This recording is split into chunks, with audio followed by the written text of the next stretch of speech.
The broadcast is Bonjour à toutes et à tous, Valentin Franc avec vous pour cette analyse technique des crypto-monnaies. Nous sommes le lundi 9 avril 2018. Peu de choses ont changé depuis la semaine dernière, mais on va quand même voir des opportunités, cette fois-ci acheteuses, je pense, malgré les tendances baissières qui sont inscrites les cryptos. Alors, tout de suite, je vous invite à prendre connaissance de l'avertissement égale sur le risque. Le trading avec effet de levier amplifie toujours les gains et les pertes. Un compte risque limité présente un risque de perte du capital investi. L'investissement sur compte titre présente un risque de perte en capital. IG fournit exclusivement un service d'exécution d'ordre. La présentation est à titre indicatif et ne saurait être considérée comme un conseil ou une recommandation. Alors n'hésitez pas à commenter ce webinaire dans la boîte de dialogue. J'y répondrai le rapidement possible. Si vous avez des actifs sur lesquels vous voulez que j'analyse en particulier, n'hésitez pas.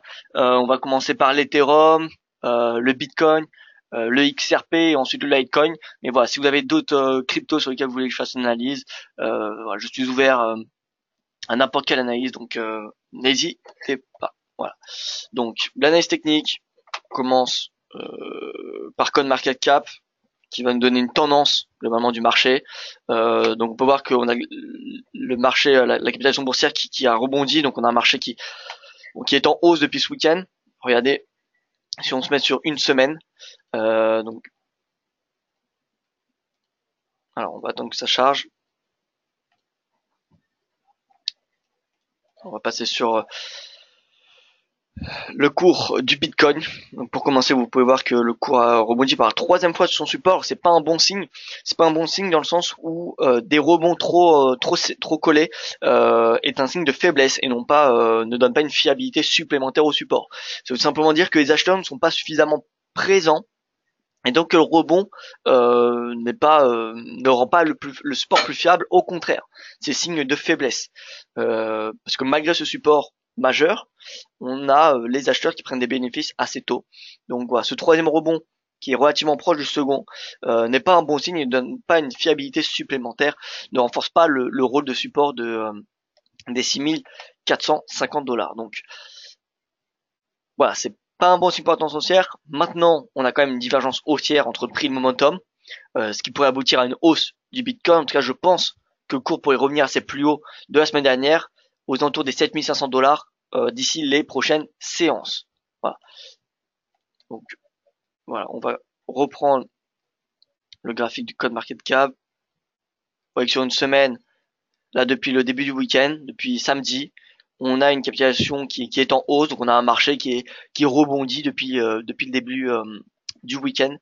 Et depuis ce matin, on peut voir que eh bien la tendance ne s'est pas encore inversée. Donc c'est plutôt bon signe, même si vous pouvez voir que sur 24 heures glissant, euh, on a quand même un repli des cryptos. D'ailleurs, l'Ethereum, vous voyez, qui était en hausse il y a de cela une heure. Alors je sais pas s'il y a une annonce qui est tombée, mais il y a une heure, il était en hausse et là on a un beau retracement. Donc voilà, ça remet un petit peu en cause l'article que je viens de publier, mais j'anticipe toujours un rebond des cryptos à très court terme. Parce qu'il faut pas oublier qu'on est dans une tendance baissière tant que les cryptos évoluent sous ces obliques baissières depuis le début de l'année. Voilà, les bitcoins, vous voyez, sous cette oblique, l'Ethereum, Bitcoin Cash. Alors là, on est sur des graphiques logarithmiques. Donc si vous essayez de les tracer sur des graphiques linéaires, ça ne va probablement pas marcher. Mais voilà, donc sur des graphiques logarithmiques, on voit très bien les cours sous des obliques. Donc tant qu'il y a sous des obliques, on est dans une tendance de fond qui est baissière. Donc faut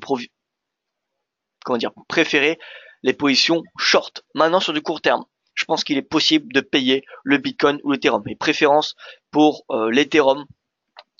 On a une grosse divergence haussière, pardon. En plus de cela, le cours est dans un excès. On peut voir qu'il est sous cette oblique baissière et il est également le RSI dans une autre excès. Donc on a quand même des signaux acheteurs assez importants. Et donc je pense que l'Ethereum pourrait rebondir cette semaine jusqu'aux 500 $, jusqu'au seuil des 500 $. Auquel cas un retour à ce niveau-là serait un niveau de prix intéressant pour passer short et reviser les 400. Donc en clair, si je devais illustrer mes propos, voilà, une stratégie comme celle-ci pourrait être intéressante. Voilà. Et je pense est possible. Voilà, donc l'Ethereum, Je pense qu'il y a un rebond qui peut être faisable à très court terme, tout comme le Bitcoin, le Litecoin et le XRP. Mais voilà, faut vraiment garder à l'esprit que ces rebonds sont que des rebonds de court terme, et je ne pense pas que ça devrait donner, que ça devrait être des rebonds majeurs, tout simplement. Donc voilà, faut pas oublier que la tendance de fond elle est quand même baissière depuis le début de l'année, et donc voilà, faut vraiment s'insérer dans le sens de la tendance. Donc l'idée derrière cela, c'est de profiter des corrections haussières pour mettre en place des positions short. Position short, je vous rappelle, c'est vendre à découvert, et non pas des prises de bénéfices. Donc mettre des positions short lorsque les cours reviennent à des niveaux de résistance. Je pense que c'est la meilleure stratégie à faire tant que l'Ethereum évolue sous cette oblique et le Bitcoin sous cette oblique également. Voilà. Bitcoin Cash, c'est pareil. Donc on a une légère divergence haussière. Donc si le Bitcoin Cash revient aux alentours des 700 $, ça sera un niveau de prix intéressant pour passer vendeur jusqu'à 500. Tout simplement. Voilà, donc ça va être un peu répétitif pour toutes les cryptos, mais c'est concrètement cela dont j'estime qu'il va se passer cette semaine. En tout cas, d'après mon analyse, c'est ce qui a le plus de potentiel, d'avoir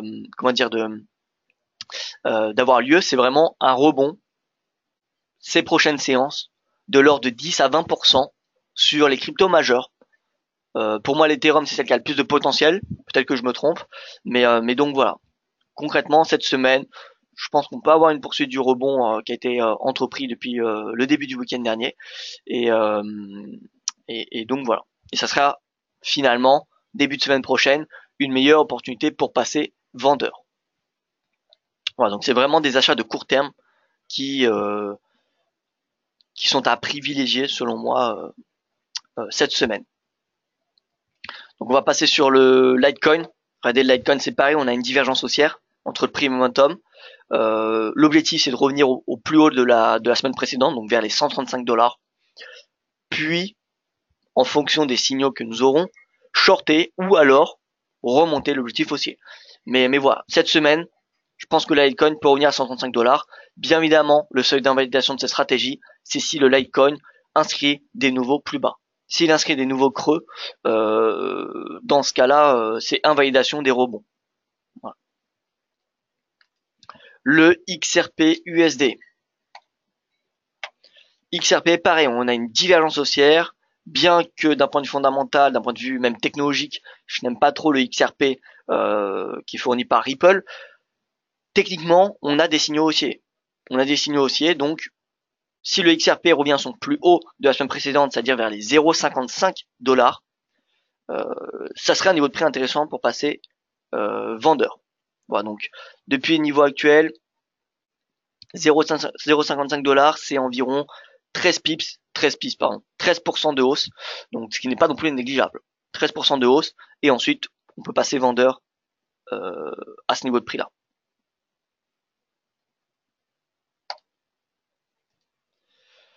Voilà, si vous avez des cryptos sur lesquels vous voulez que je fasse une analyse, n'hésitez pas. Je vais continuer un petit peu, mais concrètement ça va assez vite ce matin, étant donné que c'est un petit peu répétitif. C'est un petit peu répétitif. Donc sur une semaine, regardez. Une semaine, la crypto qui rebondit plus, c'est l'Ethereum.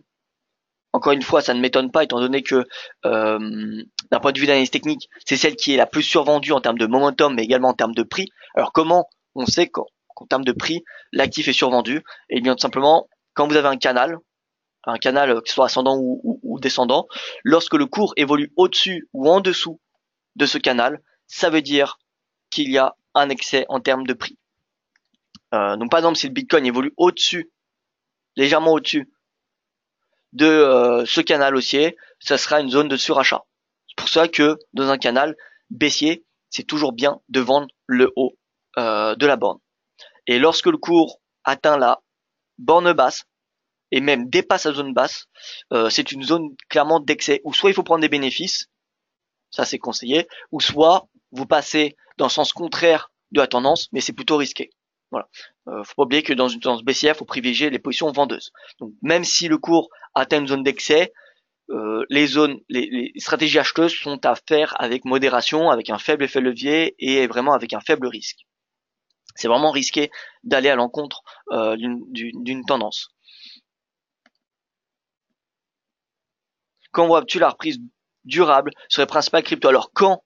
Honnêtement, je ne sais pas. Il y a deux catalyseurs que je surveille particulièrement, que vous connaissez probablement. C'est la réunion du G20 sur une possible régulation mondiale en juin et l'avancée de Lightning Network.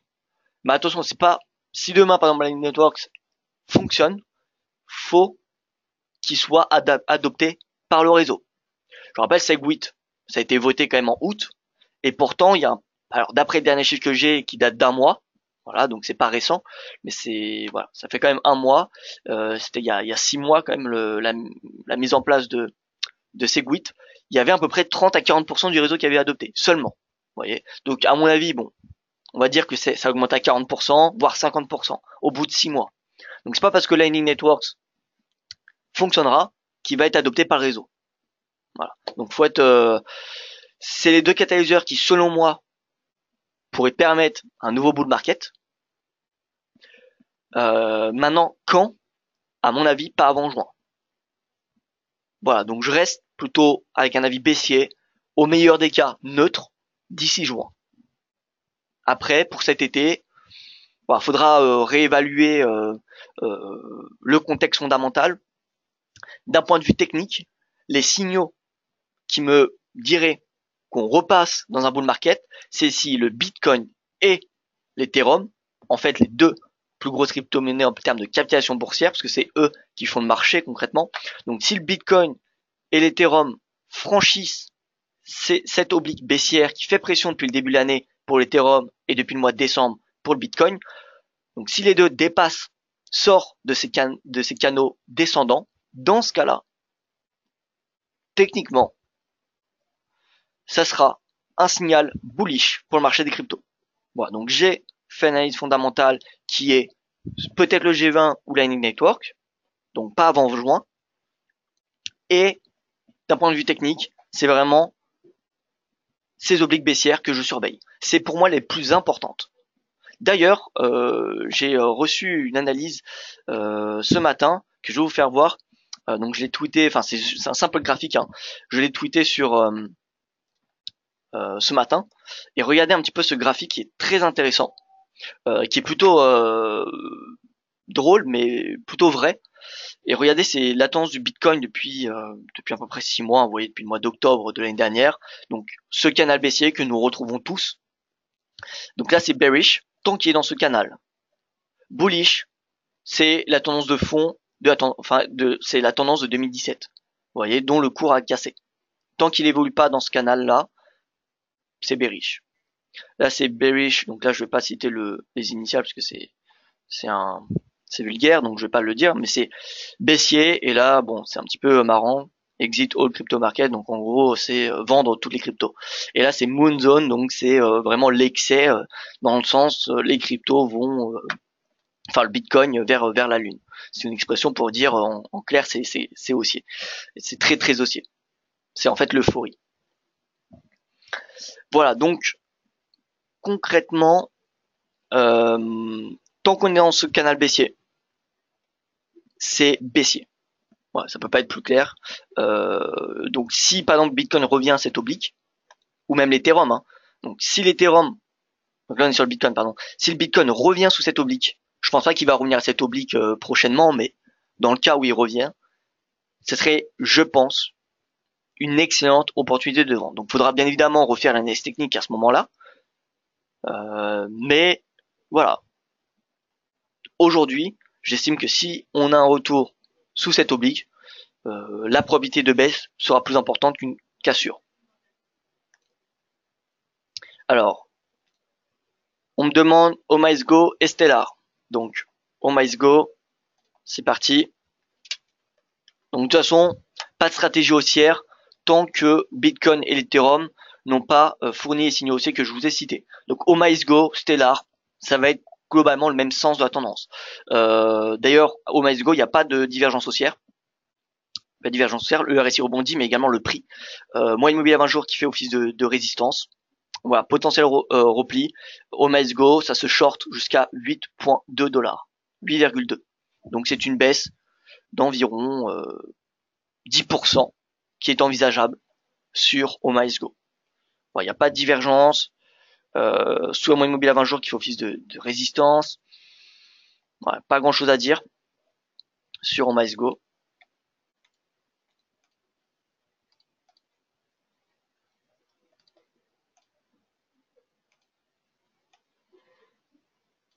Alors on a ce support, vous voyez, ce espèce de triangle. Donc voilà, retour au plus bas de la semaine précédente pour OMG. Et pour Stellar, donc je me souviens plus du ticker, XLM. Stellar, voilà, on retrouve cette même oblique, comme sur le XRP, comme sur le Litecoin, le Bitcoin, l'Ethereum, bref, la tendance baissière sur les cryptos. Donc Stellar, c'est pareil. S'il revient tester cette oblique, ça sera techniquement une excellente opportunité pour passer vendeur. Même si dans le fond, vous voyez qu'il y a une divergence.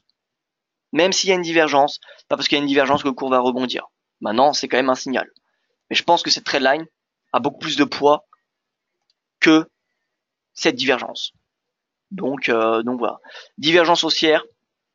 Néanmoins, je garde un biais baissier. Cette moyenne mobile à 20 jours, vous voyez qu'elle semble intéressante à shorter. Donc si on a un retour vers les 0,2150, ça serait une opportunité de vente pour viser, encore une fois, les plus bas de la semaine précédente, c'est-à-dire vers les 0,18 à peu près. Un petit peu au-dessus de 0,18.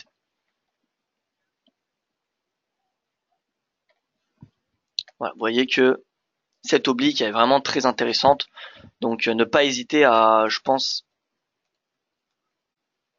ne pas hésiter à la shorter, quoi. Parce qu'elle est présente sur l'ensemble des cryptos presque. Vous voyez, sur Stellar, sur OMG c'est pareil, on l'a vu. Mince, OMG USD. Voilà, je l'ai pas surligné, mais vous voyez qu'il y a déjà 2 points de contact. Et qu'OMISGO a beaucoup plus de mal à tester, étant donné qu'il n'y a que 2 points de contact. Voilà, si on regarde par exemple ADA, pareil. Donc ADA casse cette oblique. Est-ce que c'est un signal haussier? Non, parce qu'on n'a pas vraiment le breakout, on n'a pas un chandelier ascendant. Maintenant, on a quand même une divergence haussière, mais je pense pas que ce soit un facteur pour payer cette crypto. Le mieux, quand on a un signal qui est isolé comme celui-ci, c'est-à-dire que c'est la seule crypto quasiment qui a cassé, enfin, j'ai pas checké tous les cryptos, mais parmi les majeurs, quand je parle des majeurs, c'est bien évidemment le top 10. Donc parmi les majeurs, ça doit être l'une des seules à avoir franchi cette oblique baissière. Donc quand on a un signal isolé, c'est souvent un bull trap. Voilà. Donc c'est compliqué de rentrer à l'achat dans un marché qui est sous pression. C'est comme si c'est comme si le S&P décrochait 10% et vous achetez une action dans le S&P. Faut être particulièrement confiant. Voilà. Faut être particulièrement serein. C'est beaucoup plus facile de shorter une action du S&P lorsque le S&P décroche plutôt que d'en acheter une. Voilà. On va regarder EOS qui a quand même bien avancé ces derniers depuis le début de l'année quand même. Elle est passée d'une des top 15 à dans le top 10, même top 6 des cryptos. Donc EOS c'est pareil. Il franchit cette oblique. Maintenant, est-ce que c'est un signal haussier? Il n'y a pas de divergence haussière. Le franchissement, il est plutôt mitigé. Vous voyez qu'on n'a pas de nouveau sommet. Donc à la rigueur, si le cours dépasse les 7,23, on aura des creux et des sommets de plus en plus haut. Et dans ce cas-là, on pourra dire on a potentiellement une reprise de la tendance. Mais bon, pour le moment, on n'a pas vraiment un breakout, c'est plutôt une consolidation qui, oui, est sortie de cette oblique, mais on n'a pas un breakout avec une nouvelle impulsion. Voilà. Donc EOS, moi je reste neutre, pareil. Je reste neutre parce que j'estime que la pression sur le marché des cryptos est quand même assez importante.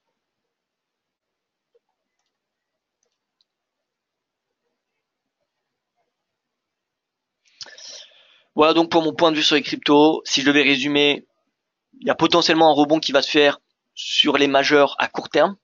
Donc c'est possible que par exemple EOS revienne à son plus haut de la semaine précédente, donc vers les 6,5 $. Voilà, je n'exclus pas ce scénario-là. De là à dire qu'il y a une reprise, je ne pense pas. Donc c'est simplement pour moi une correction de la tendance baissière pour ensuite mieux shorter. Voilà, donc shorter, je rappelle, c'est la vente et découvert, c'est possible que sur CFD. Et donc si on a un retour de l'Ether à 500 $, qui je pense est possible, eh bien ça serait une opportunité pour le vendre jusqu'à 400. Voilà, maintenant, faut pas oublier que acheter lorsque un marché est baissier, c'est extrêmement risqué. Donc le faire avec quand même parcimonie. Voilà donc pour ce point de marché. J'ai fait le tour du marché. En tout cas, j'ai dit tout ce que j'avais à dire. J'ai pas besoin de répéter. Je pense que vous avez compris mon analyse. Donc merci pour votre attention. Si vous avez des questions, n'hésitez pas à me les poser sur les réseaux sociaux. J'ai publié cette analyse sur le marché, enfin sur le marché, pardon, sur le site DailyFX. Donc voilà, si vous n'avez pas tout compris, n'hésitez pas à aller regarder sur le site. Il est en ligne l'article. Hein, je l'ai publié juste avant le début du webinaire. Vous voyez, possible rebond des cryptos, Ethereum, Bitcoin, Litecoin, XRP. Donc voilà. Encore une fois, merci pour votre attention. À la semaine prochaine pour mon prochain webinaire crypto-monnaie. Et excellente journée.